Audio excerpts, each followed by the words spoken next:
Hi, Max and Sophie. I love you. Grandma's going to read you a new book this time.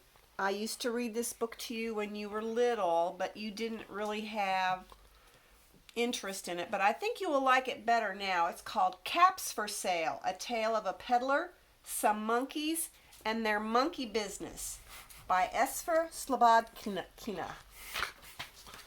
Okay. Once there was a peddler who sold caps, but he was not like an ordinary peddler carrying his wares on his back. He carried them on top of his head. First he had his own checked cap, then a bunch of gray caps, then a bunch of brown caps, then a bunch of blue caps, and on the very top, a bunch of red caps. He walked up and down the streets, holding himself very straight so as not to upset his caps, and as he went along he called, "Caps! Caps for sale, 50 cents a cap." One morning he couldn't sell any caps.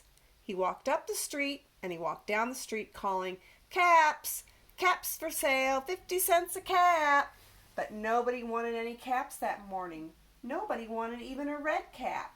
He began to feel very hungry, but he had no money for lunch.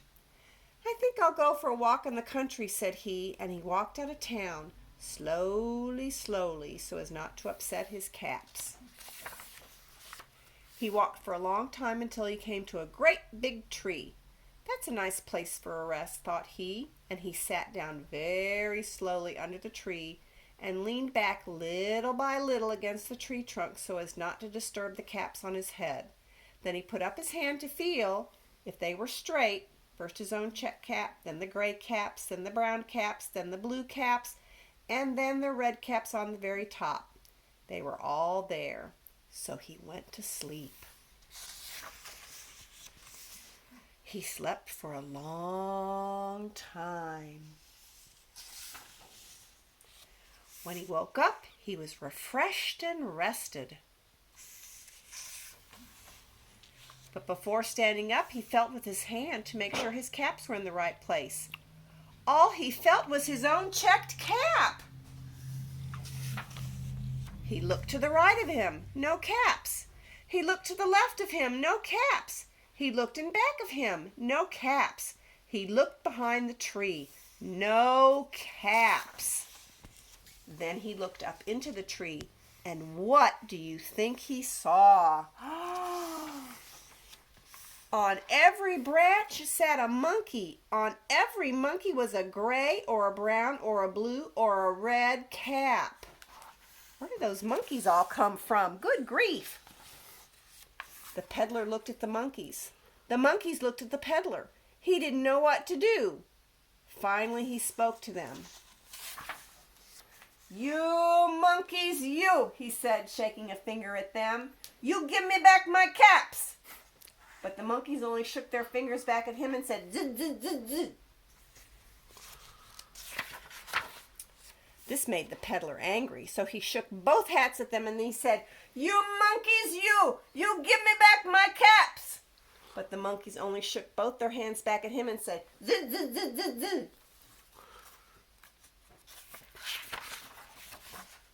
Now he felt quite angry. He stamped his foot and he said, "You monkeys, you better give me back my caps."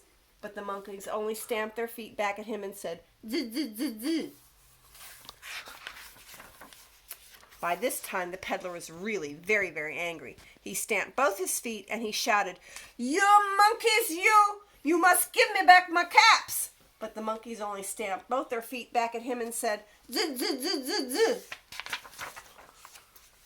At last he became so angry that he pulled off his own cap and threw it on the ground and began to walk away.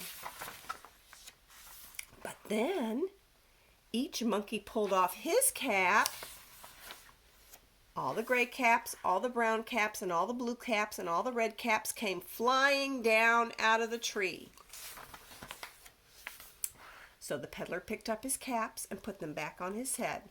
First his own checked cap, then the gray caps, then the brown caps, then the blue caps, and then the red caps on the very top.